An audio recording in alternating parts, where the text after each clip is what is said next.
What's up mga quiz, mga ates? Welcome back sa aking channel. This is Quiz Alat at yung araw meron akong papanoorin video galing sa America's Got Talent at ang papanoorin ko performance or audition ay galing kay Gabriel Henrique ng Brazil. So nagawan ko na ito ng maraming reaction video in the past. I think mga around 4 or 5 videos, and sobrang hanga ko sa kanyang talent because he was really one of the best singers I've ever heard, male singers I've ever heard sa YouTube. So, hindi ko na ito patatagalin pa, excited ako mapanood itong performance siya, and talagang na-surprise ako na sumali siya sa America's Got Talent. So, with no further ado, let's watch the video and later I'll be giving my reaction and opinion on the said video. So, let's go!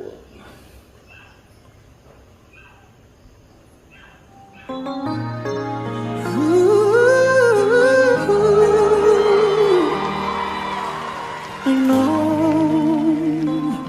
that when you look at me, there's so much that you just don't see. But if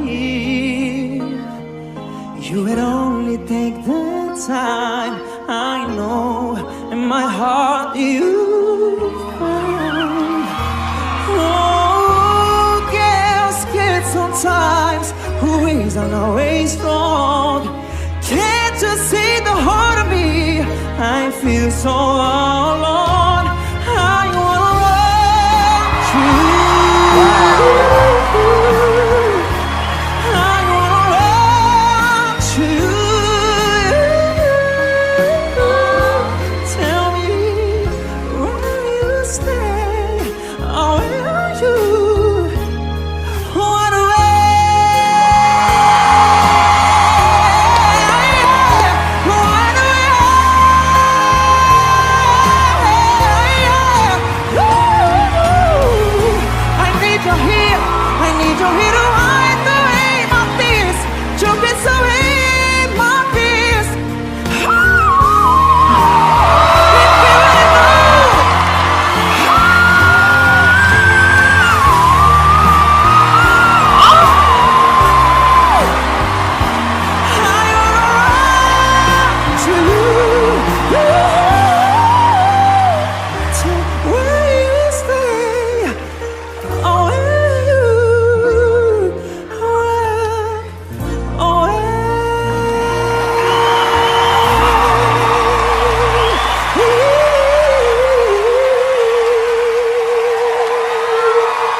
Okay, there you go, napanood natin performance ni Gabriel Henrique at wow, kinilabutan ako sa performance niya.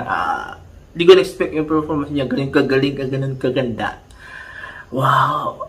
Sa totoo lang, yung performance niya kanina doon sa America's Got Talent, yun ang pinaka-the-best na nakita ko, performance niya. Based doon sa mga nagawan ko reaction video niya, I think this one is the best talaga. So far, the best.